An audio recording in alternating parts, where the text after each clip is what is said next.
What's going on, guys? Aldrin Estacio here in San Diego, California, and of course I'm here with the Osmo Pocket. Now in today's 3 tips, I'm actually going to be talking about 3 different types of accessories. Now, these aren't the normal accessories that we would normally talk about. These are some of the ones that I think you might be able to benefit from to really get the most out of your Osmo Pocket. Now the first accessory I want to talk about is really some basic mounts that you're going to want to use in order for you to hold and support your mobile phone. Now if you use your phone with the Osmo Pocket, you're more than likely just going to use the adapter here, plug it into the phone, and then you're going to have to use 2 hands to properly support the phone, or else it'll just kind of hang here. Now the accessories I recommend getting are the ones that have an Osmo Pocket holder as well as a phone holder here to support it, so that way it's not dangling off the side. And another good benefit from these attachments is it allows you to extend out your Osmo Pocket away from you just a little bit, and that way you're able to frame up your shot and get a lot more of you in the shot when you're able to put the Osmo Pocket a little bit further away from you. Now another benefit with these accessories, they have a 1/4-20 at the bottom. When you are able to hook it up to something like this where it's a long stick or a long pole, is that you're able to get very unique angles and also get into areas that you wouldn't normally be able to get into with your hand. Now for my next tip and accessory, I want to talk about the Rode Wireless Go microphone. Now this thing has actually been a really good accessory to have with your Osmo Pocket. It's really slim, compact,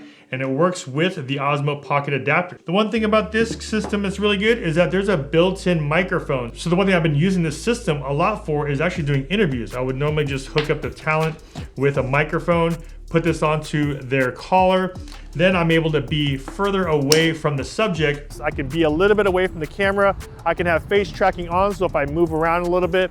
But the biggest thing is now with things like wireless mic systems, you're able to use that audio adapter, hook up to a wireless mic, and then now you can disconnect yourself from the actual camera and walk around freely. And the one thing I like about it is you're able to disconnect yourself a little bit from the camera, but still get really good audio even if I'm far away. And also change some of the perspectives in your stories.